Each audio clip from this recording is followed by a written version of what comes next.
नमस्कार.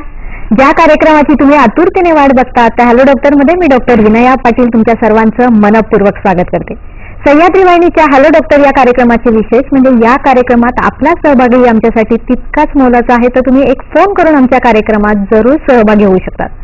प्रेक्षको, परवा आमच्या शेजारचा शनय बागेमध्ये शेंगदाणे लावताना दिसला. म्हणून मी विचारलं, शनय काय करतोयस? त्यावर तो म्हणाला, ताई मी शेंगदाणे लावतोय, पण याला शेंगा कधी येणार? त्याच्या या प्रश्नाने मला खरंच हसू आलं. प्रेक्षको, एखाद्या झाडाला फळ येणं फूल येणं अगदी अपेक्षित असतं, त्याचप्रमाणे नवविवाहित जोडप्याचे 2चे 4 हात होऊन पुढे तो संसार फुलणं वाढणं अपेक्षित असतं. पण असं 1 ते 2 वर्षात न झाल्यास मनात शंका येते ती वंध्यत्वाची.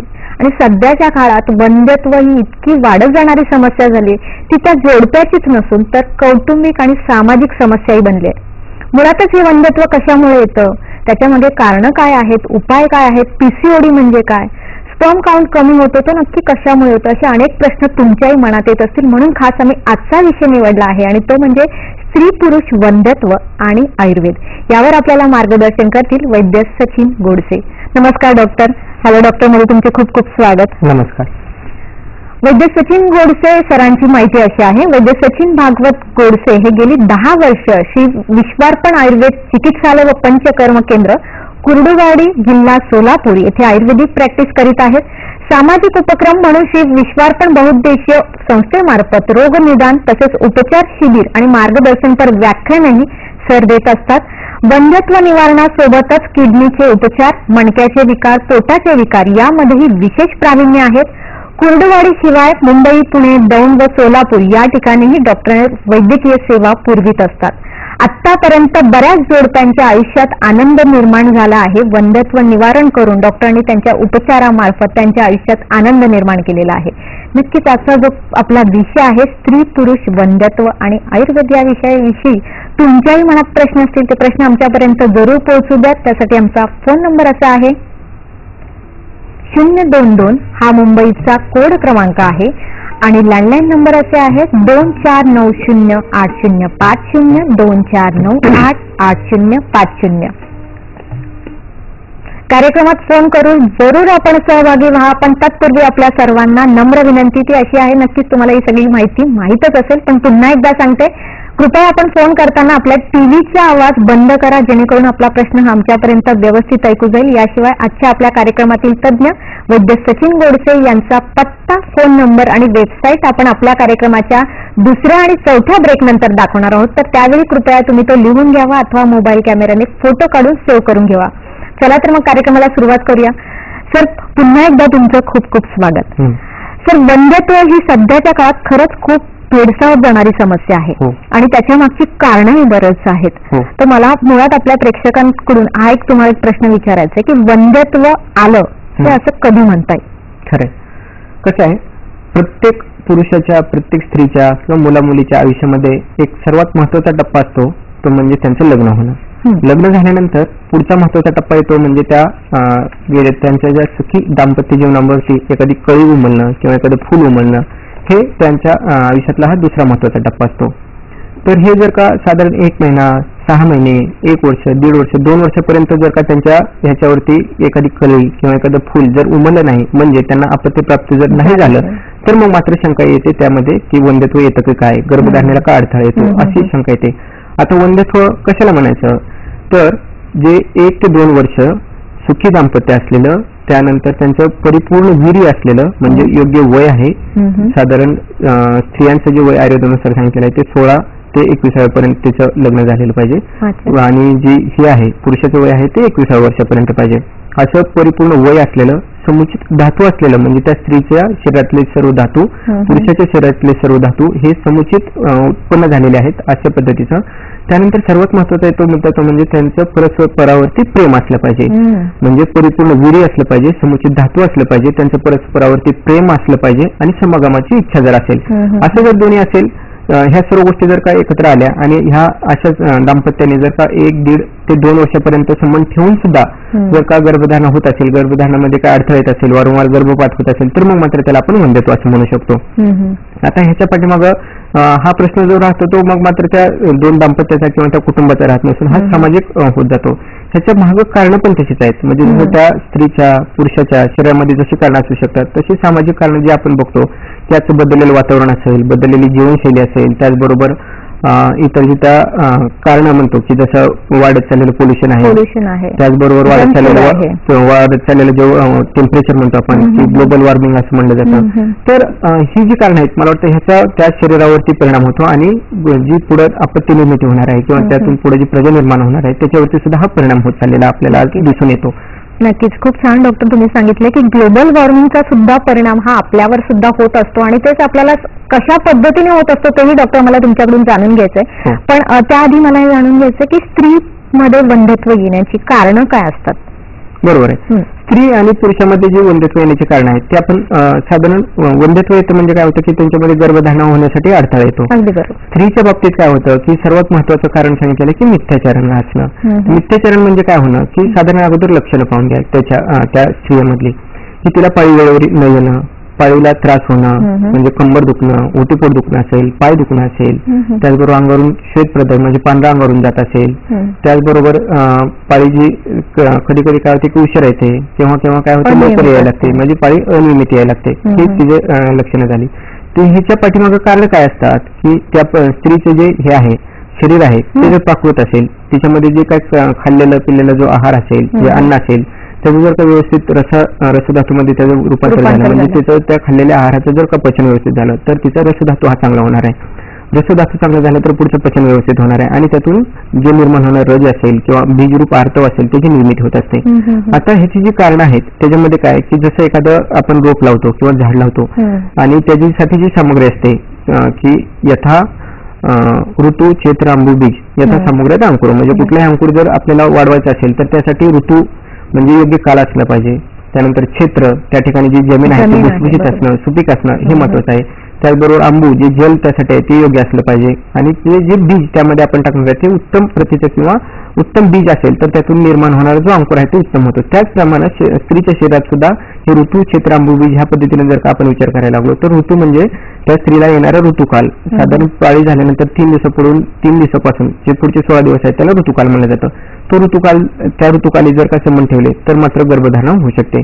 त्यानंतर क्षेत्र हे सर्वात महत्वाचा भाग आहे की आजकाल जे बरेच पेशंट दिसतात ते क्षेत्राची दृष्टी असल्यामुळे दिसतात. आता क्षेत्र म्हणजे काय की आयुर्वेदानुसार त्यावरती योनी असं म्हणलं जातं की बाहेरचा भाग प्रथम आवर्त, द्वितीय आवर्त आणि तृतीय आवर्त. त्यामध्ये प्रथम आवर्त म्हणजे योनी, त्यावरचा भाग त्यामध्ये दृष्टी असणं, त्यानंतर द्वितीय आवर्त जो गर्भाशयाचं मुख आहे त्यावरती त्यामध्ये दृष्टी असणं, सूज असणं किंवा त्या ठिकाणी जखमा असणं, अंगावरती पांढरं जाऊन त्या ठिकाणी व्रण निर्मिती होते, म्हणजे चालताना उठताना सुद्धा स्त्रियांना बऱ्याचदा त्रास होत असतो. त्याचबरोबर जे आतलं आवर्त आहे म्हणजे प्रथम आवर्त म्हणलं जातं त्यामध्ये स्त्री बीज सर्वात महत्वाचं, जिथं फलकोश आयुर्वेदानुसार त्याला ओम म्हणून फलकोश म्हणलं जातं, म्हणजे त्यात ज्या कोशामध्ये फलाची निर्मिती होते त्याचं आरोग्य किंवा त्याचं जे हे आहे कार्य आहे ते जर व्यवस्थित असेल, त्यात जर बीज निर्मिती व्यवस्थित होत असेल आणि बीजाची निर्मिती झाल्यानंतर त्याची वाढ व्यवस्थित होत असेल, वाढ होऊन ते पूर्ण रप्चर होत असेल तर मग मात्र गर्भनिर्मिती व्यवस्थित होऊ शकते. आता ह्या जी दोष किंवा जी दृष्टी आहे ती प्रथम आवर्तात असेल तर काय होऊ शकतं, जी लक्षणं दिसतात ते सांगतो की त्या रज जे आहे ते शुष्क असणं किंवा दुर्गंधित असणं, पिच्छल असणं, ग्रथित असणं, वेगवेगळ्या कलरचं किंवा दुर्गंधित असणं, पुरुष वगैरे त्यामध्ये जी लक्षणं येतात ह्यातून काय होतं की त्याच्यावरून आपण ही जी तृतीय आवर्तामध्ये जे दिसणारे लक्षण आहेत त्याच्यावरून आपण त्या आतमध्ये काय परिस्थिती असू शकते म्हणजे त्या ठिकाणचं जे क्षेत्र आहे त्या ठिकाणी किती दृष्टी असू शकते हे आपण अंदाज करू शकतो. आता ही तुम्ही जे विचारलं की स्त्रियांमधली कारण काय, तर सर्वात महत्वाचं कारण जे आहे मिथ्याचरण. हेच मी तुम्हाला सांगितलं की त्यांची जी बदललेली जीवनशैली आहे, त्यांचा जो आहार आहे तो वातोळ खाणं किंवा बाहेरचा पिझ्झा, शिळ पण खात असतात.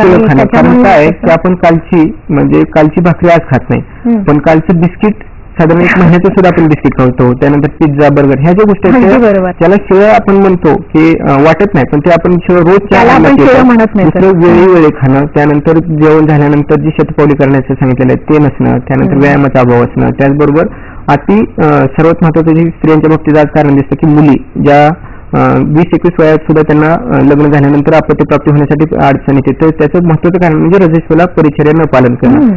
त्या स्त्रीनं 3 दिवसामध्ये त्या रजस्वला परिचर्या म्हणजे काय की पाळीच्या 3 दिवसामध्ये त्या स्त्रीनं किंवा त्या मुलीनं व्यायाम नाही केला पाहिजे, धावपळ नाही केली पाहिजे, त्यानंतर आराम केला पाहिजे, जो आहार घेतलाय तो थोडासा तरी वृक्ष असायला पाहिजे, पचायला हलका असायला पाहिजे. त्याचबरोबर सर्वांगावरून आंघोळ करायला नाही सांगितलेले आहे आयुर्वेदानुसार. तर तुम्ही म्हणाल की आंघोळ करायची नाही, म्हणजे कुठल्या ह्याच्यातलं तुम्ही सांगताय. तर आयुर्वेदानं असं सांगितलं की जर का सर्वांगावरती जर का हे केलं, आंघोळ केली, तर जो रक्ताचा पुरवठा आहे तो त्या गर्भाशयाकडे असतो, ती व्रणित असते, तिथून तो सर्वांगावरती झाल्यानंतर त्वचाविकारासारखे विकार होतात आणि त्यातून पुढं जे त्या रजातून प्रसादरूप आर्तव तयार होणार असतं, आर्तव बीज तयार होणार असतं, ते व्यवस्थित तयार होत नाही आणि मग मात्र इन्फर्टिलिटीचे जे प्रश्न दिसतात. आज जे पीसीओडीचं जे लक्षण आज 80 ते 90% ज्या येतात आमच्याकडे पेशंट येतात, त्यामध्ये 70 ते 80% ह्याच्याच येतात स्त्रिया की पीसीओडी आहे, त्यानंतर गर्भधारणा होत नाही आणि कित्येक वेळा IUI वगैरे त्यामध्ये फेल्युअर गेलेला असं आपण बघतो. नक्कीच, खूप छान डॉक्टर तुम्ही उदाहरण दिलेलं आहे. आपल्याला एक फोन आलेला आहे, संतोष घुगे बोलतायत आपल्याशी हिंगोली इथून. नमस्कार संतोषजी. हॅलो. Sir madam. नमस्कार, बोला मॅडम. कट झालेला आहे सर. आपण इतक्यात तुम्ही छान सांगितलं आहे की मुळात मासिक पाळीच्या काळात आपण ऍडव्हर्टाईज बघतो, जाहिराती बघतो आणि तिथे खूप धावपळ करताना मुली अशा दाखवल्या जातात. आपल्यालाही वाटतं की तेही आपल्या बाबतीत योग्यच आहे, पण त्याचा जो परिणाम आहे हा पुढे पीसीओडी मध्ये सुद्धा दिसू शकतो. पीसीओडी मध्ये दिसून येतो कारण त्याचं असं आहे की जे जास्तीत जास्त प्रमाणात आज काय होतं की लग्नाला एकतर उशीर, करिअरला सुरुवात महत्व दिलं जातं, शिक्षणाला महत्व दिलं जातं. त्यामुळे आजचं जे लग्नाचं वय आहे ते आयुर्वेदानुसार 16 सांगितलं जातं, पण 20व्या 21व्या 22व्या ते साधारण 25व्या पर्यंत सुद्धा अशी लग्न होताना दिसतात. आपल्याकडे परवाच एक उदाहरण सांगतो तुम्हाला की 28 वय त्या मुलीचं झालेलं होतं, म्हणजे लग्न होऊन 28 वय त्या स्त्रीचं झालेलं होतं आणि साधारण 32-33 वर्षाचा तिचा पती होता. हे छान सुखी कुटुंब होतं. त्यांचं शिक्षण व्यवस्थित झालं, म्हणजे क्वालिफाईड होते ते दोघे, शिक्षण व्यवस्थित झालं त्यांचं. त्यानंतर त्यांना फक्त वेळ झाला लग्नाला, वेळ झाला साधारण 25व्या वर्षी त्यांचं काहीतरी लग्न झालं आणि 3 वर्षापर्यंत त्यांना अपत्य झाले नाही. त्याच्या मागे ॲलोपॅथीनुसार त्यांची बरेच ट्रीटमेंट झाली, त्या ठिकाणी त्यांचे बरेच टेस्ट झाल्या, तर पीसीओडी आणि स्त्रीबीजाची उत्पत्ती त्यामध्ये होत नाही अशा पद्धतीचं त्यांचं निधन होतं. आपण ज्यावेळी त्यामध्ये विचार केला की ह्यामध्ये नेमकं काय झालेलं आहे, ह्याची ज्यावेळी पूर्ण ही घेतली, त्यांची हिस्ट्री घेतली, तर त्यामध्ये असं दिसून आलं की त्यांचा जो प्रवास होता तो स्कूटीवरती प्रवास, अतिप्रमाणात स्कूटीवरती प्रवास होता. त्यामुळे ज्या ठिकाणी ज्या जमिनीमध्ये आपण बीज टाकतो, जर का समजा माळरानावरती किंवा जिथं ओसड जमीन आहे त्या ठिकाणी जर ते बीज टाकलं तर ते रुजणार आहे का? तर ते रुजणार नाही. त्या ठिकाणी ती जी जमीन आहे ती भुसभुशीतच असायला पाहिजे. किंवा अतिप्रवास असणं व त्यानंतर वय वाढलेलं असणं, त्यामुळे ती गर्भाशयाची जी आतलं आवरण किंवा ज्याला एंडोमेट्रियम म्हणतात किंवा गर्भाशय म्हणतात, त्या ठिकाणी वृक्षता आलेली होती, खरता आलेली होती. त्यानंतर बाहेरचं खाणं आणि स्कूटीवरचा अतिप्रवास ह्याच्यामुळे त्या ठिकाणी दारडता आलेली होती. कारण त्या गर्भाशयाची जी स्नायू त्याची जर लवचिकता नसेल, आपलं जर आवरण जे आहे ते जी जमीन म्हणतो आपण ती जर भुसभुशीत नसेल, तर त्या ठिकाणी कितीही छान बीज पडलं तरी सुद्धा ते रुजणार नाही. तर त्या अशा पेशंटमध्ये आपण काय करतो, आणि त्याही पेशंटमध्ये काय केलं की बलातेलाचा फक्त यमक स्नेह आतमध्ये पोटातून दिला, त्या ठिकाणी पिछू ठेवला आणि अभ्यंतर थोडीशी चिकित्सा केली, तर 3 महिन्यामध्ये त्यांना चटकन गर्भधारणा झाली. म्हणजे आजचं जे पीसीओडी साठी त्यांना साधारण 2-2.5 वर्ष ही करावी लागली, वाट पाहावी लागली इतर ट्रीटमेंटनं. तर ती 2 ते 2.5 वर्षात फक्त आयुर्वेदिक पद्धतीने त्यांचं जर का निदान केलं तर आयुर्वेदिक पद्धतीने निदान केल्यामुळे सर हे आणि लगेचच रिझल्ट येतात. त्यांनी किती उशीर जरी केला असेल लग्नाला तरी सुद्धा आयुर्वेदिक पद्धतीने ट्रीटमेंट घेतली तर मला वाटतं नक्की त्यांना प्रेक्षकांसाठी सुद्धा तेच आपल्याला कळेल की योग्य वेळी आणि योग्य आयुर्वेदिक सल्ल्याने जर ट्रीटमेंट घेतली तर नक्कीच गर्भधारणा होऊ शकते. संतोष घुगे यांचा आपल्याला फोन आलेला होता आणि त्यांचा प्रश्न असा होता की 2 ते 3 वेळा त्यांच्या मिसेसचा गर्भपात झालेला आहे, तर तो नैसर्गिकरित्या होतो 4 महिन्यानंतर वगैरे, असं 2 ते 3 वेळा झालेला आहे. मग गर्भपात नैसर्गिकरित्या होणं याच्या मागे कारण काय आहे आणि उपाय काय सांगाल तुम्ही? आता त्यांचं वय आपल्याला समजलं तरी सुद्धा जे इन्फेक्शन असणं, त्या ठिकाणी जी गर्भधारणा ज्या ठिकाणी होते ते ठिकाण जर का दुष्ट असेल, म्हणजे जे आवर्त म्हणतो आपण त्याला, त्या आवर्तामध्ये गर्भाशय व्रण असतील, त्या गर्भाशय मुखाची जी काय टोन म्हणतो आपण त्याची जर का धारण करण्याची क्षमता नसेल तर मात्र गर्भधारणा त्यामध्ये जास्त काळ टिकत नाही आणि 2-3 महिन्यात बाहेर येऊ शकतो, त्याला गर्भपात म्हणू शकतो आपण. त्यानंतर दुसरं जे कारण आहे म्हणजे ते जे स्नायू आहेत, गर्भाशयाचे जे स्नायू आहेत, 2-3 वेळा जर अबॉर्शन झाले असेल, त्यानंतर क्युरेटिंग किंवा DNC ज्याला म्हणलं जातं किंवा MTP जास्त वेळा जर झालेला असेल तर त्या ठिकाणी दौर्बल्य आलेलं असतं. एकतर उशीर, त्यानंतर त्या ठिकाणी जे हे केलं जातं क्युरेटिंग केलं जातं त्यामुळे त्या स्नायूंना दौर्बल्य आलेलं असतं, त्याच्यामुळे गर्भधारणा होत नाही. तिसरं, त्या ठिकाणी जर काही इन्फेक्शन असेल, टॉर्च सारखे जर टेस्ट असतात त्या जर पॉझिटिव्ह असतील तर अशा वेळी गर्भधारणा होत नाही. तर ह्या अशा पेशंटला एकच मला सल्ला द्यावासा वाटतो की त्यांनी त्या स्त्रीचं जे सार्वदेहिक बल, त्या सर्व स्त्रीचं बल आहे हे येण्यासाठी अगोदर तिचं रक्त व्यवस्थित आहे का हे पाहणं, म्हणजे तिचं शरीर व्यवस्थित आहे का, अंगात रक्त भरपूर आहे का, आणि तुला आहार कसा जातोय, पचन व्यवस्थित होते का, आणि त्यातून तयार होणारे जे रज आणि आर्तव आहे ते व्यवस्थित होते का, ह्याच्यासाठी शरीराचं शोधन करून घेणं आणि त्यानंतर त्या ठिकाणी जी चिकित्सा असेल, शमन चिकित्सा ते त्या आजारानुसार त्यांची केली तर आपत्तीप्राप्ती त्यांना होऊ शकते. संतोषजी, तुमच्या प्रश्नाचं उत्तर मिळालंच असेल तर आपल्याला एक दुसरा फोन आलेला आहे. ज्ञानेश्वर मांडे बोलतायत आपल्याशी अहमदनगर इथून. नमस्कार ज्ञानेश्वरजी. हा बोला सर. नमस्कार, बोला. नमस्कार. हा म्हटलं आमचा असा प्रॉब्लेम होता तर नेमकं 5 मंथ झालंच म्हटलं, मग त्यानंतर प्रेग्नेन्सी नंतर काळात म्हणजे काळजी काय घ्यायची हो? वय वय वय 28. प्रेग्नन्सी राहिलेली आहे असं आहे का? हा. गर्भधारणा झालेली आहे? हो झाली. बरोबर. 5 महिने झालेत आणि काय काळजी घ्यायची? बरोबर आहे. त्यांनी छान प्रश्न विचारला. नक्कीच ज्ञानेश्वरजी, तुम्ही खूप छान प्रश्न विचारलेला आहे आणि तुमच्या प्रश्नाचं आम्ही उत्तर देणार आहोत. पण आता वेळ झाली का छोट्याशा विश्रांतीची. कुठेही जाऊ नका, बघत राहा कार्यक्रम हॅलो डॉक्टर.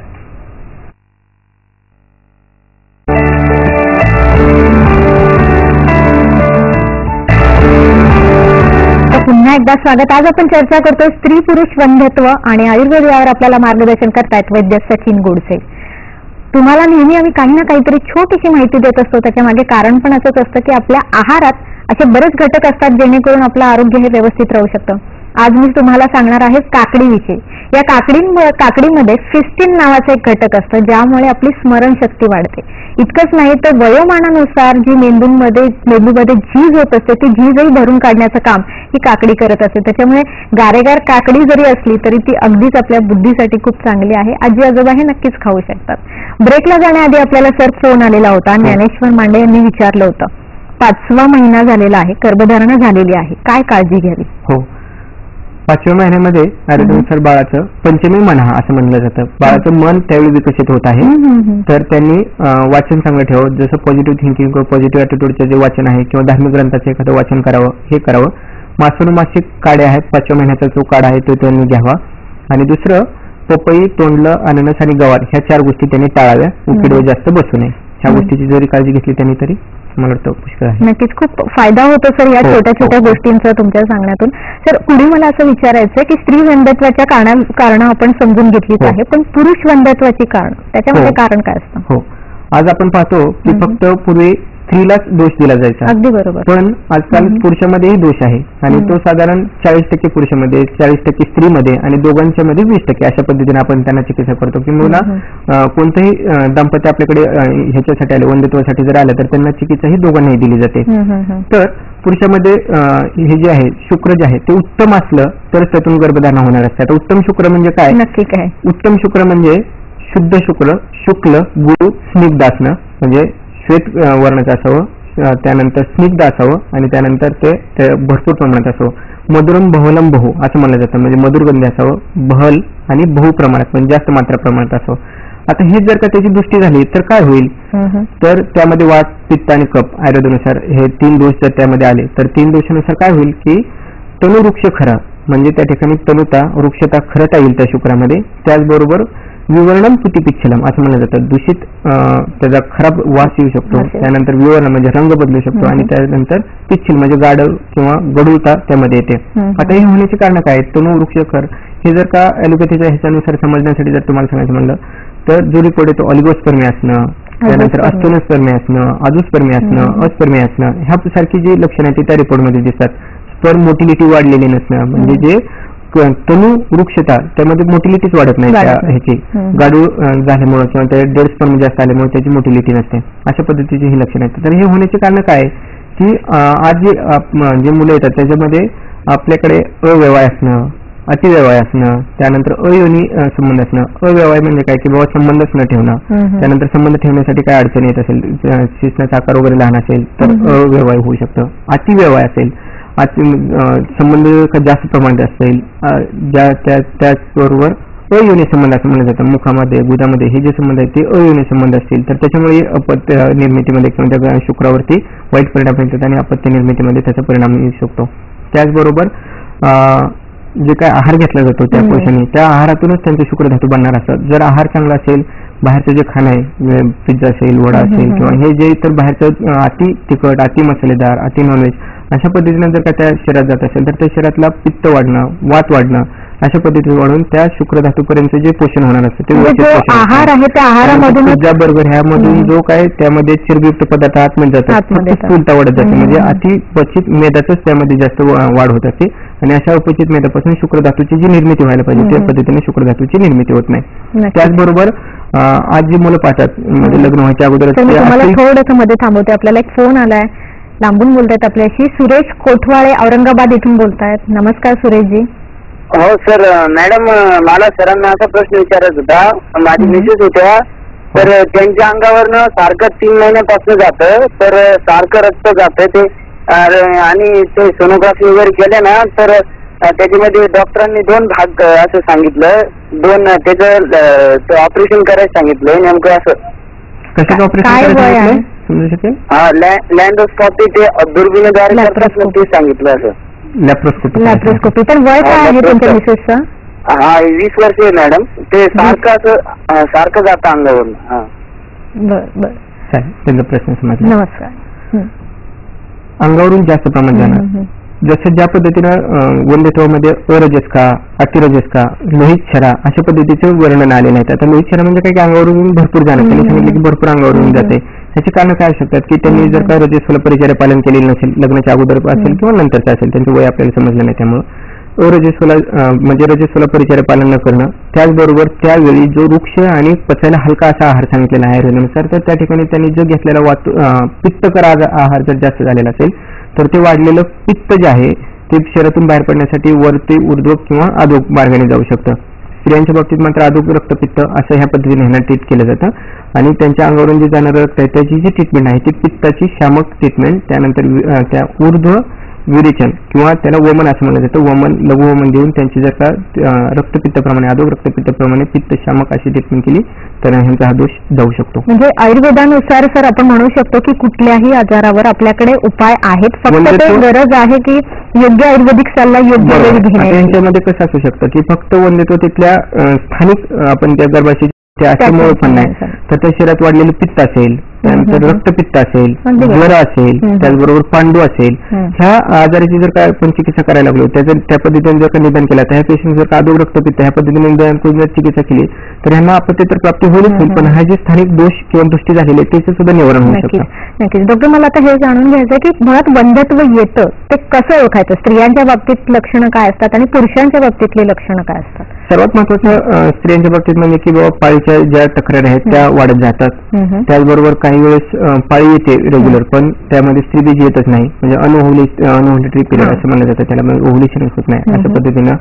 आणि दुसरं म्हणजे की PCOD सारखी जी लक्षणं येतात त्यामध्ये, तर त्याच्यामध्ये स्त्रीच्या चेहऱ्यावरती काय दिसायला लागतं की चेहऱ्यावरती लव वाढलेली असणं, त्याचबरोबर चेहरा तेलकट असणं, चेहऱ्यावरती पिंपल्स येणं जास्त प्रमाणात, त्यानंतर खाली रुक्षता येणं, खरता येणं, संबंध करत असताना त्यांना त्या ठिकाणी अति प्रमाणात वेदना होणं, दाह होणं, टोचणं, म्हणजे संबंधच नकोस वाटणं, अशा पद्धतीची लक्षणं पूर्वीला येतात आणि त्यातून जो काय निर्माण होणार हे अडथळा आहे म्हणजे गर्भनिर्मितीसाठी तर तो वंध्यत्वासाठी कारणीभूत होऊ शकतो. तसंच पुरुषामध्ये की मगाशी सांगत होते, पुरुषामध्ये जे कारण आहे ते आजकाल मुलं जे अश्लील पिक्चर पाहतात किंवा चित्रपट पाहतात किंवा त्यानंतर मोबाईलवरती अश्लील पाहतात, तर ह्याच्यातून अतिमैथून हा जो दोष आहे तो स्वप्न दोष ह्याही पद्धतीने होता किंवा हस्तमैथून अति प्रमाणात करणं, ह्याच्यातून जो शुक्राची जी क्वालिटी आहे ती जशी कमी होत जाते, त्यातून धातू द्रव होतो आणि त्यांची जी हे जसं झालं की शुक्र धातूची जर क्वालिटी कमी होतेच होते, पण त्याचबरोबर त्याची जी समागम करण्याची जी इच्छा आहे, आपण जे सांगितलं की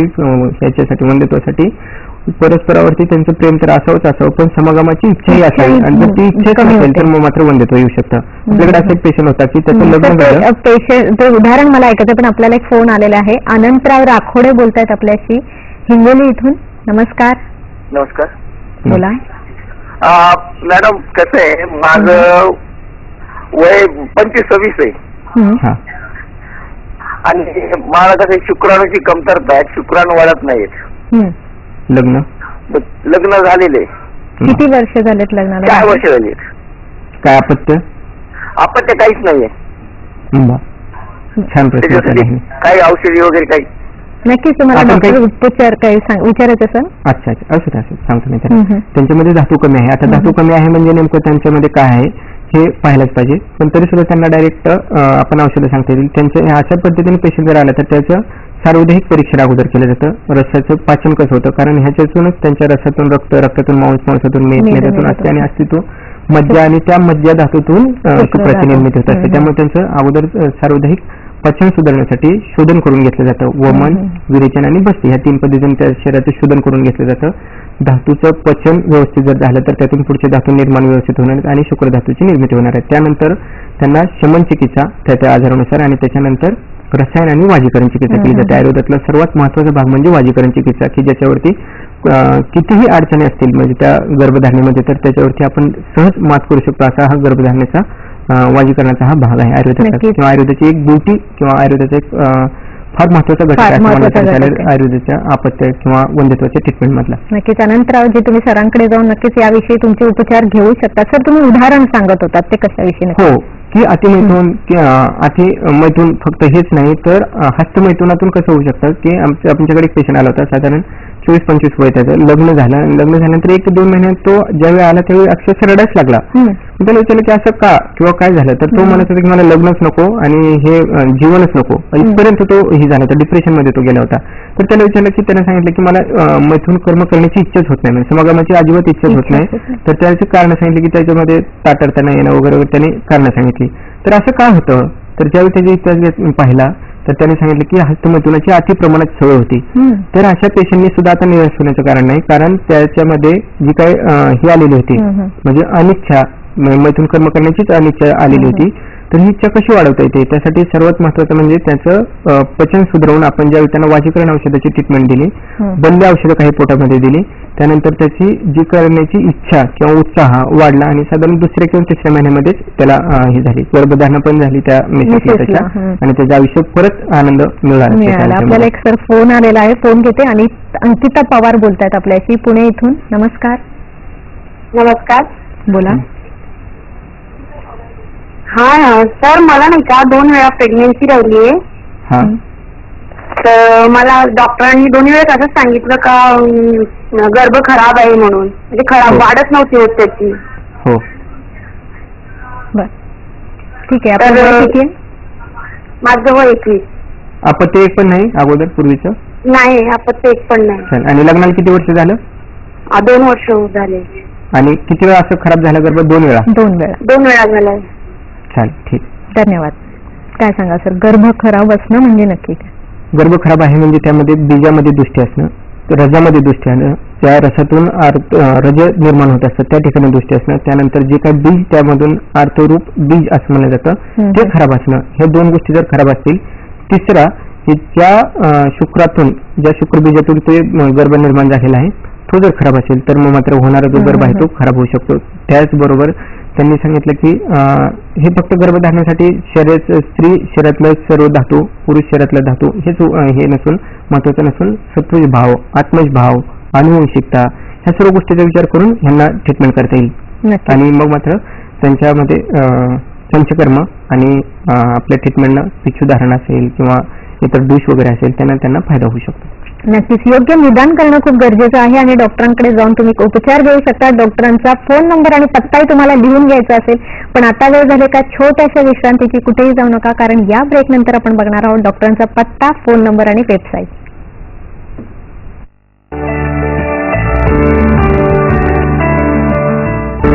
ब्रेक नंतर तुमचं पुन्हा एकदा स्वागत. स्त्री पुरुष वंध्यत्व आणि आयुर्वेद यावर आपल्याला मार्गदर्शन करतायत वैद्य सचिन गोडसे. डॉक्टरांचा पत्ता तुम्हाला लिहून घ्यायचा असेल तर तो असा आहे: वैद्य सचिन गोडसे, श्री विश्वार्पण आयुर्वेद चिकित्सालय व पंचकर्म केंद्र, माडा रोड, कुर्डुवाडी, जिल्हा सोलापूर, शाखा मुंबई पहिला रविवार, पुणे दुसरा शनिवार, सोलापूर चौथा शनिवार, दौंड दुसरा आणि चौथा रविवार. दूरध्वनी क्रमांक आहेत 9689 786 948, 9766 692 055, 9766 341 637 आणि वेबसाईट आहे सचिन गोडसे gmail.com. तुम्हाला मग अशी काकडीविषयी माहिती सांगितली. या काकडीचं अजून महत्व असं म्हणजे ज्यांना वजन कमी करायचं असेल, ज्यांना भूक लागत असेल पण वजनही वाढवायचं नाही, त्यांनी काकडी जरूर खावी. याच्यामध्ये फायबर आणि पाणी भरपूर प्रमाणात असतात, त्याच्यामुळे झिरो कॅलरीचं अन्न असंही काकडीला ओळखलं जातं. सर, आपण बऱ्याच गोष्टींविषयी चर्चा केली आहे, पण खास करून पीसीओडी हे सध्याच्या काळात खूप वाढत जाणारं म्हणजे कारण आहे, तर त्याविषयी मला जरा सांगा. आजकाल जे पेशंट येतात त्यामध्ये साधारण 70 ते 80% पीसीओडी किंवा पीसीओएस ह्याचे येत असतात. पीसीओडी आणि पीसीओएस ह्याच्याबद्दल थोडक्यात मी सांगतो तुम्हाला. पीसीओडी म्हणजे काय की पॉलिसिस्टिक ओव्हरियन डिसीज, म्हणजे त्या ओव्हरीमध्ये जास्त प्रमाणात स्त्रीबीज साठणं, ते रप्चर न होतात त्याच ठिकाणी साठत जातात आणि स्त्रीबीजाचा आकार त्या जी ओव्हरी आहे त्याचा आकार वाढत जातो, म्हणजे फलकोश जातो, त्या आकार वाढत जातो. ह्याचबरोबर त्यामध्ये लक्षणं काय असतात की त्या स्त्रीच्या चेहऱ्यावरती लव येणं, पिंपल्स येणं, त्याचबरोबर खरता, खालच्या भागामध्ये रुक्षता येणं, ग्रंथिराजासारखी लक्षणं दिसणं, त्याचबरोबर केस दुभंगणं, त्यानंतर केस गळणं, अशा पद्धतीची लक्षणं सुद्धा त्या पीसीओडी मध्ये येतात. आणि हेच सेम पीसीओएस मध्ये काय होतं की हे सर्व लक्षणं दिसतात, पण त्या ओव्हरीमध्ये ज्या या आहेत स्त्रीबीज आहेत त्याची जी संख्या आहे ती त्या ठिकाणी दिसत नाही आपल्याला, पण इतर लक्षणं मात्र सर्व दिसतात. म्हणजे पीसीओएस आणि पीसीओडी मध्ये हे दिसतं. आता हे पीसीओडी होण्याचं कारण काय? जर आयुर्वेदिक पद्धतीने ह्याचा विचार आपण करायला लागलो तर ग्रंथिरज असणं, मेदवृत्त वात असणं, पक्वाशगत वात असणं, अशा पद्धतीचं ज्यावेळी ह्याचं निदान केलं जातं त्यावेळी मात्र ह्याच्यातून आपल्याला उत्तरं सापडू शकतात. ग्रंथिरजासारखी लक्षणं का होतात, त्यानंतर पक्वशगत वातासारखा आजार का होतो, ह्याची जर उत्तर आपण काढायला लागलो तर मात्र पीसीओडीचे साधारण 10 पेशंटपैकी 9 पेशंटला आपण रिझल्ट देऊ शकतो. त्यामध्ये ग्रंथिरज हे निर्माण होण्यासाठी त्या शरीरात वाढलेला जो वात आहे ते कारण असतं. आर्ष असेल, ग्रहणी असेल, अशासारखे आजार आहेत त्याच्यामध्ये ग्रंथिरज हे ग्रंथी किंवा दुष्ट रज निर्मिती होऊ शकते वातामुळे. त्याचबरोबर पित्त वाढलेला असेल तर त्या ठिकाणी अति प्रमाणात आहार घेतला जातो आणि तो सर्व आहार हा पचत नाही, त्याला विकृत आज्ञा असं म्हणलं जातं. आणि जे खाण्याचे जे पदार्थ आहेत तेलकट खाणं, त्यानंतर चरबीयुक्त खाणं, त्यातून काय होतं की शरीरामध्ये अति प्रमाणात चरबी साठत जाते. ती चरबी त्या ह्याच्या ओव्हरीच्या साईडनं ज्यावेळी चरबी साठायला लागते त्यावेळी त्या आर्तवम आग्नेय असं म्हणलं जातं. त्या ठिकाणी जर का अग्नी धातू चांगला नसेल, प्राकृत नसेल, त्या ठिकाणी कफ आणि जल ह्याचं जर का आवरण आजूबाजूने यायला लागलं तर मग मात्र त्यातून जे स्त्रीबीजाची वाढ होणं आणि उत्पत्ती होऊन ते फुटणं हे मात्र होत नाही आणि पीसीओडी सारखा आजार दिसायला लागतो. त्यासाठी त्या मेदवृत्त वाताची चिकित्सा करणं, त्याचबरोबर ग्रंथिराजाची चिकित्सा करणं आणि त्या शरीरातलं जे पचन आहे म्हणजे रसातून रक्त व्यवस्थित होणं पचन म्हणजे आहार पचन आणि त्यानंतर धातूंचं पचन, हे जर पचन व्यवस्थित केलं तर सूक्ष्म पचन व्यवस्थित होतं आणि त्यातून स्त्रीबीजाची वाढ ही चांगली होते. आपल्याला एक सर फोन आलेला आहे. दीपक झोडगे बोलतायत आपल्याशी बीड इथून. नमस्कार दीपकजी. नमस्कार, बोला. 7 वर्षापासून माझ्या बहिणीला मूल नाही, तर त्याच्यानंतर आता काय करायला पाहिजे पुढची प्रक्रिया? दोघांच्या तपासण्या वगैरे काय केले, रिपोर्ट काय केले ह्याच्या अगोदर? तपासण्या हे केलेलं आहे का? डॉक्टरांचं काही निदान? डॉक्टर ते ऑपरेशन सुद्धा केलं औरंगाबादला, टेस्ट बेबीचं. बरं, त्यांचं काही निदान म्हणजे कशामुळे केलं काय असं? नंतर एक झालं सध्या गेल्या वर्षी गर्भधारणा राहिली होती. हो राहिली होती पण खराब झालं ते. लग्न किती वर्ष झालं होतं त्यांचं? लग्न 2009 ला झालेलं आहे. ठीक आहे. अच्छा, धन्यवाद. काय सांगा सर? आयुर्वेदानुसार वंध्या काकवंध्या असं म्हणलं जातं. जिला एकदाही राहिलेली नाही ती वंध्या असते आणि जी काकवंध्या म्हणजे एकदा राहते आणि त्यानंतर बऱ्याचदा राहत नाही. ह्याच्यामध्ये काय वारंवार गर्भपात असेल, त्याचबरोबर हे आता पीसीओडी सारखं सांगितलं असेल, टॉर्च सारखे इन्फेक्शन झालेले असतील, तसं ह्यांच्यामध्ये काही इन्फेक्शन आहे का? आणि दुसरं त्यांनी सांगितलं की 7 वर्षापासून राहिलंच नव्हतं, म्हणजे ह्यामध्ये काही अनुवंशिक दोष आहेत का हे पाहिलं जातं. त्यानंतर त्यामध्ये स्त्रीबीजाची वाढ होते का, निर्मिती होते का, त्यानंतर ते रप्चर होते का हे पाहिलं जातं. हे झालं त्या स्त्रीच्या बाबतीत. त्याच पद्धतीने ह्या स्त्रीमध्ये दोष आपण पाहतो त्याच पद्धतीने त्या पुरुषामध्ये पण पाहायला पाहिजे की त्याचं शुक्र धातू कसं आहे, शुक्रजंतू कसं असतं. काही वेळा काय असतं की मॉर्फोलॉजिकली म्हणजे ते जे त्याचं प्रमाण जे आहे ते नॉर्मल असतं, पण जी क्वालिटी म्हणतो आपण ती क्वालिटी डाऊन झालेली असते. तर ह्या क्वालिटेटिव्ह जे किंवा शुक्रसार असं म्हणलं जातं. तर शुक्रसार आयुर्वेदाची ब्युटी कशी मी तुम्हाला सांगतो की त्या पुरुषाकडे पाहिल्यानंतरच शुक्रसार आहे का नाही, म्हणजे त्याच्यामध्ये धातू उत्तम आहे का नाही हे पाहता येतं की त्याचं बोलणं, त्याचं हसणं, दाताची ठेवण, डोळे पाणीदार असणं, त्यानंतर खांद्याची ठेवण व्यवस्थित असणं, म्हणजे स्त्रीला पाहिल्यानंतरच तो पुरुष आवडायला लागेल अशा पद्धतीची चाल असणं, त्याचं दूर आणि गंभीर आणि मधुर आवाज असणं, अशी जी शुक्रक्षाराची लक्षणं सांगितलेली आहेत. अशी जर लक्षणं असतील तर त्यातून उत्पन्न होणारा किंवा त्या शरीरामध्ये जो धातू आहे तो उत्तम आहे असं आपण समजू शकतो. आणि दुसरं म्हणजे तपासणी केल्यानंतर आपल्याला दिसेल की फक्त क्वांटिटी चांगली असून उपयोग नाही, तर त्या ठिकाणी क्वालिटी पण चांगली असायला पाहिजे. ह्या दोन्हीचा विचार करून त्यांच्यामध्ये आपल्याला ट्रीटमेंट करता येईल. नक्कीच. आता सर आयुर्वेद याच्यामध्ये खास उपचार आपल्याला काय काय सांगतो? पंचकर्म आहे आणि विशिष्ट सुद्धा उपचार आयुर्वेदात दिले जातात. सर्वात महत्वाचं म्हणजे ह्या वन्यत्वाचे जे पेशंट येत असतात त्यामध्ये काय होतं की बऱ्याचदा सर्व तपासण्या झालेल्या असतात, इतर हार्मोनल ट्रीटमेंट झालेली असते आणि त्या हार्मोनल ट्रीटमेंटचाच त्या शरीरावरती इतर वाईट परिणाम आलेला असतो. त्यामुळे आम्ही सुरुवातीला पेशंट आले की दोघांचाही शरीराची शुद्धी करून घेतली जाते, कारण त्या शरीराची शुद्धी जर झाली तर इतर आजार कमी व्हायला मदत होत असते. त्यामुळे पहिल्यांदा त्यांची शरीर शुद्धी केली जाते. वमन करून घेणं, विरेचन करून घेणं आणि बस्ती करून घेणं. वमन म्हणजे काय अतिरिक्त साठलेलं मेद असेल किंवा कप असेल, त्या शरीरामध्ये क्लेद साठलेला असेल तर तो त्या वमनावटी बाहेर काढला जातो. त्याचबरोबर विरेचन असेल, शरीरात कित्येक वर्षानुवर्षाचं साठलेलं जे पित्त असेल, उष्णता असेल, आम जो साठलेला असतो तो जो आम आहे तो बाहेर पडण्यासाठी त्यांना तीव्र विरेचन दिलं जातं आणि त्याच्यानंतर बस्ती केली जाते. हे जे गर्भ राहणं, त्यानंतर गर्भाची वाढ होणं, त्यानंतर गर्भाचं पोषण होणं आणि त्यानंतर तो गर्भ प्राकृत निर्माण होऊन 9 महिन्यानंतर बाहेर येणं, हे जे सर्व चाललेलं असतं त्या स्त्रीच्या कटिभागात चाललेलं असतं, ज्या ठिकाणी अपनवायूचं कार्य आहे. हे सर्व त्या अपनवायूच्या नियंत्रणाखाली चाललेलं असतं. तर त्या अपनवायूवरती त्याची जर का दृष्टी असेल त्या अनुलोमन करण्यासाठी आणि प्राकृत गती करण्यासाठी बस्तीचा फार मोठा उपयोग होतो. त्याचबरोबर त्या ठिकाणी जे मगाशी सांगितलं तुम्हाला की त्रयावर्त योनी ह्या पद्धतीने सांगितलं की जे तृतीयावर्तामध्ये त्या ठिकाणी ग्रंथी असतील, ग्रंथराजामुळे त्या ठिकाणी जे काय श्वेत प्रदर आपण म्हणतो किंवा अंगावरून पांढरा गेलेला असेल, त्यामुळं आतमध्ये काही काही वेळा ते पूर्णतः लिप्त झालेले असते, परबटलेले असते ते योनी असे असेल, दुर्गंधी येत असेल, त्या ठिकाणी इन्फेक्शन झालेलं असेल, सूज आलेले असेल, श्रंभ आलेला असेल, तर ह्या ठिकाणी डूश करणं, धावन करणं आणि ते धावन किंवा डूश केल्यानंतर त्या ठिकाणी उत्तरबस्ती पुश करणं, ते स्त्रीबीजाची वाढ न होणं, ह्यामध्ये उत्तरबस्तीचा उपयोग होतो. त्याचबरोबर स्त्रीबीजाची निर्मिती होणं, त्याचबरोबर स्त्रीबीज निर्मिती होती, वाढ होती, पण ते फुटत नाही, त्याच्यासाठी त्या उत्तरबस्तीचा उपयोग होतो. बऱ्याचदा काय होतं, टीबी सारखं इन्फेक्शन झालेलं असतं, आतमध्ये सायनिकिया तयार झालेल्या असतात, ह्या ठिकाणी काशीस तेल किंवा क्षार तेलाचा उत्तरबस्तीनं फायदा होतो. सर्वात महत्वाचं आणखी एक कारण ह्या आतमध्ये असतं ते म्हणजे ट्यूब ब्लॉक असणं, बऱ्याचदा एक ब्लॉक असणं, 2 ब्लॉक असणं. तर ज्या स्त्रियांच्या दोन्ही ब्लॉक असतात, ट्यूब ब्लॉक, त्यांना 3 महिने सलग जर का उत्तरबस्ती व्यवस्थित केली तर त्यांच्यामधला हा दोष निघून जातो, ट्यूबल ब्लॉक निघून जातो आणि त्यांना आपत्ती निर्मिती झालेली अशा आपल्याकडे असंख्य उदाहरणं आहेत. अरे वा, खूप छान सर. अशी मला उदाहरणं ऐकायची. तर आपल्याला एक फोन आलेला आहे, सुनील खरात बोलतायत आपल्याशी, जालना इथून. नमस्कार सुनीलजी. हा नमस्कार मॅडम. नमस्कार, बोला. माझ्या मिसेसचा प्रॉब्लेम आहे की आता 7वा महिना चालू आहे आणि 7वा महिना चालू असताना सोनोग्राफीची रिपोर्ट वगैरे सर्व व्यवस्थित आहे, पण आता अचानक 8 दिवसापासून थोडं पांढऱ्या पाणी वाहतंय आणि पुन्हा त्रास नाही. माझ्या ताईचा आहे समजा, गेल्या महिन्यात डिलिव्हरी झाली, तर जे काही सोनोग्राफी डेट होती डिलिव्हरीची, त्या डिलिव्हरीच्या डेटच्या अगोदर 2-3 दिवसांनी त्या बाळाचं वजन अवैध वाढल्यामुळे त्याचा मध्येच मृत्यू झाला. याच्या 2 प्रश्नाचे उत्तर अपेक्षित. ठीक आहे, दोन प्रश्न. त्यांच्या मेसेजला त्यांनी सांगितलं की 7वा महिना आहे आणि पाणी थोडंसं आता 1-8 दिवसापासून जात आहे. आता हे काय झालं असतं, गर्भाची वाढ बऱ्यापैकी झालेली असते आणि जे हे आहे गर्भाशयाचे मुख आहे त्याच्यावरती प्रेशर आलेलं असतं.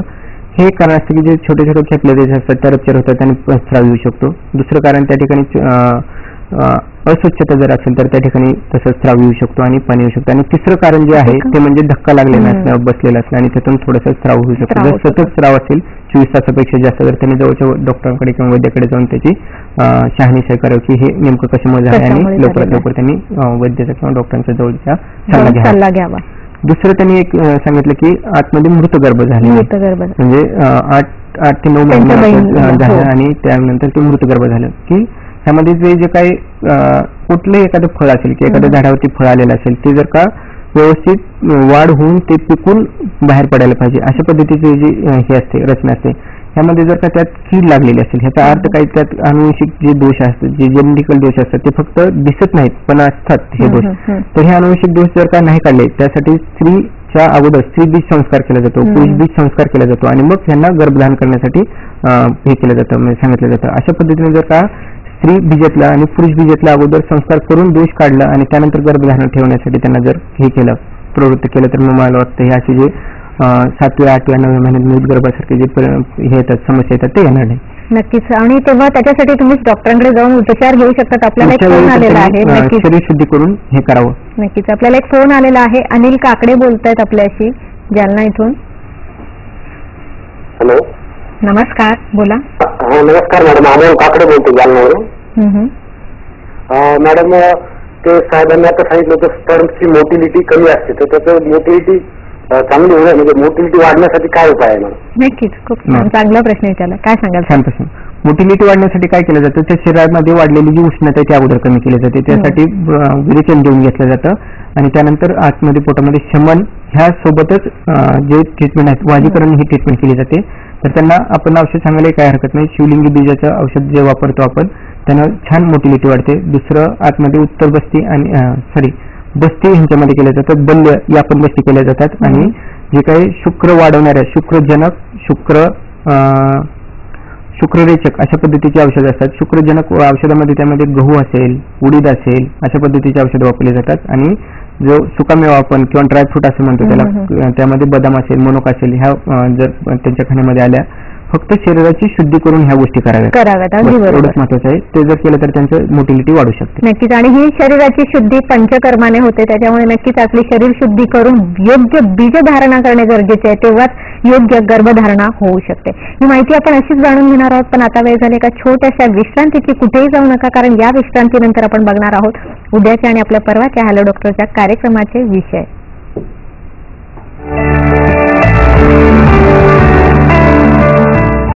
ब्रेक नंतर तुमचं पुन्हा एकदा स्वागत. स्त्री पुरुष वंध्यत्व आणि आयुर्वेद अतिशय महत्वपूर्ण विषयावर आज आपण चर्चा करतोय. आपल्याला मार्गदर्शन करतायत वैद्य सचिन गोडसे. ब्रेकला जाण्याआधी तुम्हाला सांगितलं आहे की आजचा जसा आरोग्यपूर्ण विषय आहे तसाच उद्याच्या आपला हॅलो डॉक्टरच्या कार्यक्रमाचा विषय काय आहे तोही बघूया. उद्या शनिवार दिनांक 11 मार्च रात्र 8 वाजताचा कार्यक्रम हा ध्वनिचित्रमुद्रित आहे. कार्यक्रमाचा विषय आहे सोरायसिस आणि आयुर्वेद. सहभागी आहेत वैद्य समीर जमदग्नी. रविवार दिनांक 12 मार्च रात्र 8 वाजताच्या कार्यक्रमाचा विषय आहे वातविकार आणि आयुर्वेद. सहभागी आहेत डॉक्टर सत्यन गुजर. सर, आपण बरीच माहिती दिलेली आहे आणि तरी मला असं विचारायचं की आयुर्वेदात पंचकर्मासोबत विशिष्ट अशी उपचार पद्धती असते का? हो, पंचकर्मासोबत योनी धावन असेल, दुष म्हणलं जातं त्याला, त्याचबरोबर पिचू असेल, त्याचबरोबर उत्तर बस्ती, कटिबस्ती, शूरधारा ह्या उपक्रमाचा त्यामध्ये वापर केला जातो. आता हे डोश आणि हे छोटे छोटे उपक्रम वाटतात. धूपन एकदम छोटे छोटे उपक्रम वाटतो. पण ह्याच्यातून असंख्य ज्या विकृती आहेत किंवा ज्या समस्या आहेत त्या आपल्याला हे होताना दिसतात. एक छोटंसं उदाहरण सांगतो तुम्हाला की हे झाल्यानंतर पिरियड आल्यानंतर अतिशय वेदना होणं, अतिशय दाह होणं आणि त्या ठिकाणी जखमा झाल्यासारख्या एका स्त्रीला म्हणजे आपल्याकडे जे पेशंट होते तिला प्रचंड प्रमाणात वेदना होती. म्हणजे समभावांची इच्छाच न होणे असं होत होतं. तर त्या ठिकाणी काय होत होतं की त्या पूर्ण आतमध्ये श्वेत प्रदर झालेलं होतं, म्हणजे पूर्ण साखर आतमध्ये तयार झालेलं होतं आणि त्यावरती जखमा आलेल्या होत्या. तर ह्या जखमा फक्त साध्या पिचूनं जागतिक तेलाचा जो पिचू आहे त्या तेलाच्या आणि इष्टप्रसिद्ध तेलाचा पिचू, त्यानंतर तिची जी अस्वच्छता किंवा बुळबुळीतपणा चिकचिकीतपणा आहे तो फक्त धूपन न वच्यासारखं असेल, चंदन असेल, अगोर असेल, याचे जे धूपन आहे त्या धूपनानं झाला आणि त्यानंतर त्यांना गर्भधारणा राहिली. म्हणजे डूश करणं असेल, त्यानंतर पिचू ठेवणं असेल आणि त्यानंतर धूपन करणं असेल, या छोट्या छोट्या गोष्टी वाटतात. पण त्यातून असंख्य जे कृमीचे जे आजार सांगितलेले आहेत की कृमी हा एक फार मोठा आजार सांगितला आहे की त्यातून अनपत्यता किंवा वंध्यत्वासारखी समस्या निर्माण होऊ शकते. तर ह्या फक्त धूपन सुद्धा ते आपण हे करू शकतो, घालू शकतो. अशा पद्धतीचे उपचार केले जातात पंचकर्मा व्यतिरिक्त सुद्धा. नक्की. आपल्याला एक फोन आलेला आहे. सचिन रणसोडे बोलतायत नागपूर इथून. नमस्कार. हॅलो. हा, हॅलो, बोला. मॅडम, माझा प्रश्न असा होता की माझ्या मिसेसची एका महिन्यामध्ये मी सोनोग्राफी केलेली आहे. तर हॅलो,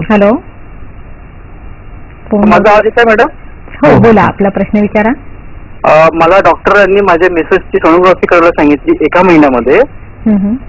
तर ते बाळ खराब आहे म्हणून असं आम्हाला डॉक्टरांनी सांगितलं. तर 1 महिन्यामध्ये सोनोग्राफी करणे योग्य आहे की 3 महिन्यानंतर केली पाहिजे? कृपया मार्गदर्शन करा. नक्कीच. बाळ खराब आहे असं डॉक्टरांनी सांगितलं म्हणून त्यांनी सोनोग्राफी करायला सांगितले. पण हे कशावरून सांगितलं त्यांनी बाळ खराब आहे हे थोडस संशोधनाचा मुद्दा आहे. तरी सुद्धा बाळ खराब आहे म्हणजे काय आहे नेमकं, त्याची वाढ झाली न झाली हे त्यांनी पाहिलंय किंवा न पाहिलंय सांगता येणार नाही. तरी सुद्धा पहिल्या महिन्यात समजत नाही की बाळ खराब झालेलं आहे. आता त्यांनी जे काय ऍडव्हान्स तपासणी किंवा त्यांनी जर काय केलेलं असेल अगोदर अनुवंशिक दोषामुळं किंवा बीजाच्या दोषामुळं जेनेटिकल जे क्रोमोझोमल जे स्टडी म्हणतो त्यामध्ये अगोदर काय असेल तर त्यानुसार केलेलं असेल तर जरी आता गर्भ खराब असेल तर त्यांनी ट्रीटमेंट घ्यावी आणि साधारण पहिल्या दुसऱ्या महिन्यापर्यंत किंवा एक 15 ते 20 दिवसापर्यंत त्यांनी वेट अँड वॉच करावं आणि मग ठरवावं की त्यामध्ये खरंच दोष आहे का नाही का, ह्या गोष्टी त्यांनी करणं गरजेचं आहे. नक्कीच, म्हणजे हे रिपोर्ट बघून सगळं करणं गरजेचं आहे. बरोबर. डॉक्टर, मला तुम्हाला असं विचारायचं की पहिल्यांदा गर्भधारणा होण्यासाठी समजा कोणी पेशंट तुमच्याकडे आले, आयुर्वेदिक उपचार घेतले, संपूर्ण शरीर शुद्धी करून घेतली, गर्भधारणा झाली, अपत्यप्राप्ती झाली, आता समजा त्या लेडीला किंवा त्या दाम्पत्यांना दुसऱ्या वेळेला चान्स घ्यायचा असेल तर त्यावेळी त्यांना उपचार घ्यावे लागतात का नाही? हीच आयुर्वेदाची गोष्ट आहे. जे ॲलोपॅथीमध्ये आपण त्यांना काही दोष द्यायचा नाही, पण जे काही कृत्रिम गर्भधारणा केली जाते, टेस्ट टू बेबी असेल वगैरे, तर त्यातून काय होतं की परत दुसऱ्यांदा गर्भधारणा ज्यावेळी करायची त्यांना किंवा दुसरा आपत्ती ज्यांना त्यावेळी पाहिजे असेल तर मग मात्र अडचण येऊ शकते. परत त्याच गोष्टी परत त्याच ट्रीटमेंट केली जातात. आयुर्वेदाची ब्युटी अशी आहे की एकदा त्या स्त्रीचं शारीरिक दोष घालवले, त्यानंतर तिथली स्थानिक जी दृष्टी आहे ती घालवली तर ते अपत्य ते व्यवस्थित तयार होतं. त्यानंतर निरोगी सदृढ अपत्य तयार होतं आणि त्यानंतर पुढचं अपत्य सुद्धा काही त्या गरज लागत नाही त्यासाठी ट्रीटमेंट घ्यायची. म्हणजे त्या शरीरातले स्थानिक दोष त्यानंतर सार्वधायिक दोष गेल्यानंतरच निरोगी अपत्य प्राप्ती झालेली असते आणि पूर्ण दोष गेलेत ह्याच्यामुळेच त्यांना दुसऱ्या अपत्य प्राप्ती हे ऑटोमॅटिक होऊ शकते किंवा नैसर्गिकरित्या होऊ शकते. त्यासाठी ट्रीटमेंटची गरज लागत नाही. म्हणजे हे सर हा खूप पॉईंट आपल्यासाठी खूप गरजेचा आहे, कारण नाहीतर दुसऱ्या वेळेला सुद्धा बऱ्याच वेळेला दाम्पत्य असतात, खूप पैसा खूप टेस्ट त्याच्यासाठी केल्या जातात आणि अपत्य प्राप्ती होत नाही. बरोबर. सर इथे एक वेगळा प्रश्न असतो की पहिलं मूल झाल्यानंतरही वंध्यत्व दिसून येतं, त्यामागे कारण काय? होऊ शकतं तसं. पहिलं मूल झाल्यानंतर त्या ठिकाणी इन्फेक्शन असणं, बऱ्याच गॅप ठेवतात आज करिअरचा असेल किंवा काही त्यांची वैयक्तिक कारण असेल त्यामुळे 2 वर्ष 3 वर्ष 4 वर्ष असं गॅप ठेवतात. एक तर उशिरा लग्न झालेलं असतं, त्यानंतर बऱ्याच गॅप ठेवतात. त्यानंतर ह्या मधला जो काळ असतो त्यामध्ये रजस्वला परिचर्याचे जे कारण आहे ते असणं, त्यानंतर आहार विकृत असणं, त्यानंतर सकाळी उठणं, या आयुर्वेदाची दिनचर्या सांगितली, अंगाला तेल लावणं, व्यायाम करणं, ब्राह्मी मुहूर्ती उत्तेष्ट असं म्हणलं जातं. सकाळी लवकर उठायला पाहिजे, अंगाला तेल किमान शिरश्रवण पादेश म्हणजे डोक्याला पायाला आणि कानाला तरी तेल त्यांनी लावायला पाहिजे. त्याचबरोबर थोडासा तरी हलका तरी व्यायाम करायला पाहिजे. ते नाही जमलं तर अनुलोम विलोम कपालभाती हे करायला पाहिजे. आज आपण जे आहार मिळतो बाजारामध्ये, जे पालेभाजी असतील, दूध असेल, फळ असेल, त्यामध्ये सर्वात भेसळ आहे किंवा जे जेनेटिक म्युटेशन केलेली फळं आपल्याला मिळतात, हे खाऊन त्यातून जे पूर्वीचं अन्न होतं ते कसदार अन्न होतं, त्यातून कसदार धातू तयार व्हायचं आणि कसदार मूल तयार व्हायचं. तर आज आपल्याला कसदार अन्न मिळत नाही, धान्य मिळत नाही, फळं मिळत नाही, दूध मिळत नाही, पालेभाजी मिळत नाही, हायब्रिड सगळं मिळतं. त्यातून उत्पन्न बऱ्याचदा ह्या वंध्यत्वासारखी जी विकार दिसतात हे ह्या आहारातून दिसतं. मग आता आपण ह्या आहार तर टाळू शकत नाही. मग काय करायचं तर सकाळी रोज अनुलोम विलोम कपालभाती आणि सूर्यनमस्कार एवढं जरी केलं तरी आपण कित्येक पेशंटमध्ये पाळीच्या कोणत्याही तक्रारी असतील 3 महिने त्यांनी जर का अनुलोम विलोम कपालभाती आणि सूर्यनमस्कार जर घातले तर कित्येक पेशंटच्या ह्या पाळीच्या तक्रारी पूर्ण संपलेल्या किंवा पूर्ण गेलेल्या दिसतात. त्यातून जो अशा आहारातून सुद्धा पचवायची ताकद आपल्याकडे जर यायची असेल तर ही दिनचर्या किंवा ऋतुचर्याचे पालन करायला पाहिजे. थोडा तरी व्यायाम करायला पाहिजे. व्यायाम शक्य नसेल तर अनुलोम विलोम करणं, कपालभाती करणं आणि सूर्यनमस्कार घालणं, त्यातून ह्यांना बऱ्याच गोष्टी होतात. त्यानंतर जे जेवणाचं टायमिंग आहे सकाळी 9 ते 1 दरम्यान असावं, संध्याकाळी 5 ते 7 दरम्यान असावं. रजस्वला ह्यांनी परिचर्या व्यवस्थित करायला पाहिजे. त्या ठिकाणी धावपळ करणं, ताणतणाव घेणं, मानसिक कारण सुद्धा खूप आहेत. फक्त शारीरिक कारणच नाही. आज ताणतणाव असेल, मानसिकता असेल, ही फक्त त्या घरापुरतीच नाही तर कॉम्पिटिशन, हे पाहिजे ते पाहिजे, हे झाल्याशिवाय, घर झाल्याशिवाय किंवा नोकरी लागल्याशिवाय किंवा थोडासा बँक बॅलन्स आल्याशिवाय मी अपत्य होऊ देणार नाही, ह्या ज्या गोष्टी आहेत त्या थोड्याशा बाजूला ठेवणं, राग, क्लोभ, मध, मत्सर ह्या गोष्टीचा थोडंसं वेग धारण करून त्यांनी पहिल्यांदा आपल्या आयुष्यामध्ये अपत्य आणि त्यानंतर करिअरला थोडंसं मला वाटतं हे द्यायला पाहिजे, महत्व द्यायला पाहिजे. आणि आयुर्वेदाची जर का त्यांनी कास धरली सर्व त्यांनी कोणतेही असेल, वंध्यत्व झालेलं असेल किंवा ज्यांना लग्न होऊन व अपत्य प्राप्ती करायचे, सुदृढ अपत्य प्राप्ती करायचे, कारण आज 1 किंवा 2 मुलं तर 1 किंवा 2 मुलावरती छान घेतलं जातं, त्या पुढे घेतले जात नाही. त्यामुळं जे होणारं बाळ आहे ते तर निरोगी व्हावं, सदृढ व्हावं आणि दीर्घायुष्य व्हावं, ह्यासाठी त्यांनी आयुर्वेदिक पद्धतीने दिनचर्या ऋतुचर्याचं पालन करावं. कोणत्याही जवळच्या वैद्याकडे जाऊन त्यांनी शरीराची शुद्धी करावी, बीज संस्कार करावं आणि त्यानंतर गर्भधारणा व्हावी. म्हणजे अशा पद्धतीने जे निर्माण झालेलं जे अपत्य आहे ते सदृढ, दीर्घायुषी आणि निरोगी राहील आणि परत त्यांना पुढं त्या शरीराला, त्या स्त्रीच्या पण, पुरुषाच्या आणि त्या अपत्याला काही अडचण येणार नाही. अगदी खूप छान. आपला संपूर्ण कार्यक्रमाचा सार आपल्याला डॉक्टरांनी इथे सांगितलेला आहे. आपल्याला अजून माहिती घेणं मिळणार आहे ती आपल्या आरोग्य सल्ल्यामध्ये. बघूयाचा आरोग्य सल्ला काय सांगतोय तो. वारंवार अकाली गर्भपात होत असल्यास उंबराची कच्ची फळे दूध साखरेसोबत 3 महिने दिवसातून 2 वेळाच घेणे. पाळी नियमित येत नसल्यास मसूर डाळ दुधात वाटून मध लावून घेणे.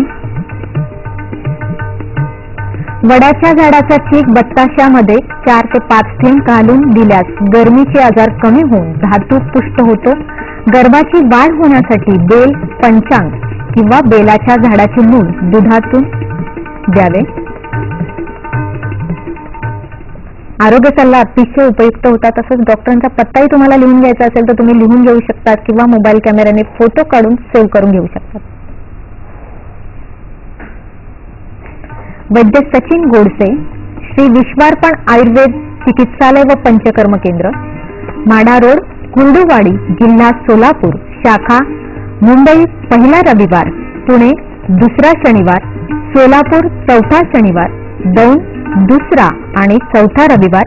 दूरध्वनी क्रमांक आहेत 9689786948, 9766692055 आणि शेवटचा मोबाईल क्रमांक आहे 9766341637 आणि वेबसाईट आहे sachingodse19@gmail.com.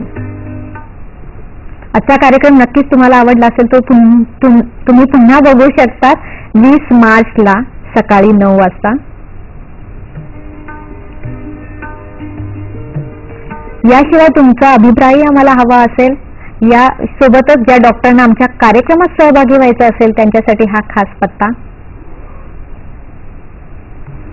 निर्माती हॅलो डॉक्टर, दूरदर्शन केंद्र, पांडुरंग बुतकर मार्ग, Worli, Mumbai 400030. Hello doctor DDK Mumbai@gmail.com इथे तुम्ही आम्हाला मेल करू शकता. facebook.com/ddsahyadri.in इथे फॉलो करू शकतात. याशिवाय youtube.com/user/ddsahyadri इथे तुम्ही आमचे सर्व कार्यक्रम बघू शकतात. नक्कीच डॉक्टर, खूप आपण प्रश्नांवर चर्चा केलेली आहे, खूप कारणं आपण बघितलेली आहेत आणि तरी मला असं वाटतं की आपल्या प्रेक्षकांच्या मनात काही प्रश्न असतील ते मी आपल्यापर्यंत पोहोचवते. मासिक पाळीमध्ये सर खास धावपळीयुक्त जीवन जगणं महिलांसाठी योग्य की अयोग्य? पूर्णतः अयोग्य आहे. त्यातूनच पुढे बरेच परिणाम दिसतात आजकाल. आयुर्वेदानुसार स्पर्म मोटिलिटी ही वाढू शकते का? निश्चित. त्याच्या शरीराची शुद्धी करून आणि वाजीकरणाच्या सहाय्याने, वाजीकरण औषधाच्या सहाय्याने आपण त्याची मोटिलिटी वाढवू शकतो. नात्यामध्ये लग्न करणं योग्य की अयोग्य? हे पूर्णतः अयोग्य आहे. जवळच्या नात्यामध्ये तर लग्न करूच नाही, कारण त्यातून निर्माण होणारा जो गर्भ आहे तो विकृत होणं, त्यानंतर बऱ्याच अडचणी येतात आणि एक किंवा 2 अपत्य होत असतात. त्यामुळे हा शक्यतो रिस्क घेऊ नये, कारण अनुवंशिक दोष सर्व त्यामध्ये येतात, त्यामुळे घेऊ नये रिस्क. PCOD सर टाळता येऊ शकते का अगोदरच?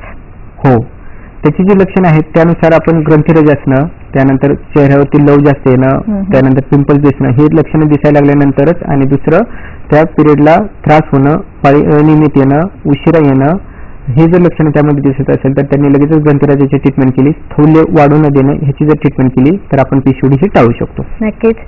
बीज अंकुरे अंकुरे ओल्या मातीच्या कुशीत, कसे रुजावे बियाणे माळर आणि खडकात. अगदी तसंच आहे, जसं बीज रुजण्यासाठी योग्य मातीची, योग्य हवा, पाणी, पंचमहाभूताची गरज असते, तसंच आपल्या शरीरात सुद्धा बीज रुजण्यासाठी या सगळ्या गोष्टींची गरज असते आणि या सगळ्या गोष्टी वयात आल्यापासून, लहानपणापासून करणं खूप गरजेचं आहे. आयुर्वेदीय दृष्ट्या तुम्ही जर उपचार घेतले तर वंध्यत्व हे टाळता येऊ शकतं, गर्भधारणा होऊ शकते. आजचा कार्यक्रम नक्कीच तुम्हाला आवडला असेल. डॉक्टरांनी खूप सर तुम्ही आम्हाला छान माहिती दिली, त्याबद्दल दूरदर्शन तर्फे आणि हॅलो डॉक्टरच्या संपूर्ण टीम तर्फे मी आपले आभार मानते. नमस्कार. नमस्कार.